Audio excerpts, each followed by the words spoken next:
২৪-এর বৈষম্য বিরোধী আন্দোলন ছিল রাষ্ট্রীয় অনিয়ম অব্যবস্থাপনার বিরুদ্ধে। বিশেষ করে আমলাতন্ত্র সৃষ্ট দুর্নীতির পাগলা ঘোড়াকে থামিয়ে দেওয়াই ছিল আন্দোলনের মূল চেতনা। কিন্তু সেই চেতনার মূলে কুঠারাঘাত করেছে সেই পুরনো আমলারাই। এ নিয়ে বেসরকারি গবেষণা প্রতিষ্ঠান Centre for Policy Dialogue CPD বলছে, বিপ্লবের বছর না ঘুরতেই ফের সক্রিয় হয়ে উঠেছে হাসিনার চোরতন্ত্রের আমলারা। নানামুখী তৎপরতায় এখন তারা উজ্জীবিত।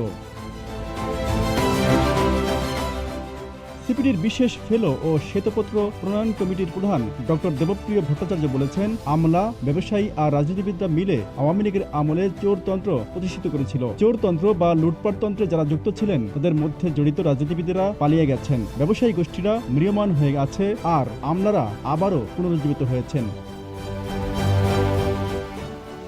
২৪-এর চেতনায় রাষ্ট্রের সংস্কার নিয়ে প্রত্যাশা ছিল, সেটি হোঁচট খাচ্ছে বলেও এ সময় উল্লেখ করেন তিনি। এ সময় সরকারের পক্ষ থেকে অন্যান্য সংস্কারে যতখানি মনোযোগ দেওয়া হয়, অর্থনৈতিক সংস্কারের ব্যাপারে সেটি অনুপস্থিত বলেও মন্তব্য করেন doctor Debapriya Bhattacharya. Z News, Dhaka.